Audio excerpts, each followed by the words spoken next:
Hey guys, welcome back. This is Faisal Khan at Voice Bootcamp. I'm going to show you how to develop a script with text-to-speech and speech recognition. It's going to be very simple lab. We're going to assume the environment is already set up with the text-to-speech server and ASR server, is advanced speech recognition, with the proper VBB has been configured. So I'm just we're gonna assume that those things are ready. Now, the text-to-speech server application that we're going to create, a very simple application. It's just going to start an application, play a welcome greeting based on what I type. And after that, we will show you another example where you can transfer data, let's say from the ICM into CVP, and then play that information out to the client. All right, so let's go and try it up.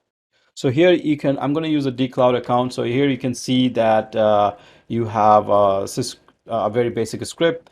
What we're going to do here is we're going to play an audio file or audio element, and we're going to connect this audio and then return the value.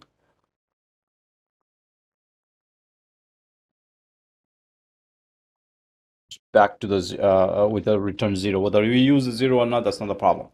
Now, one other thing you have to keep in mind, the text-to-speech server must be properly configured, TTS server, compatible one, on your virtualized browser. So if you go to your VBB, for example, you got speech servers right there, and you have the ASR and TTS server options. So if you are going to add a TTS, just make sure you put the IP address of your Nuance or whatever the server that you're using, port number, and the protocol. Currently, this version supports MRCP protocol 2.0.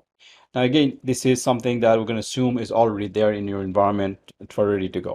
So now what we're going to do, we're going to, in the audio settings, we're going to play a simple stream that's going to say, welcome to Voice Bootcamp, a global name in Cisco collaboration. Okay, a simple statement. We can change it anytime we want, and it should play that if everything goes fine. Now, default path, you can uncheck it. I mean, right now we're not playing any audio file, so it's not going to look for it. Save this file, and we're going to deploy it.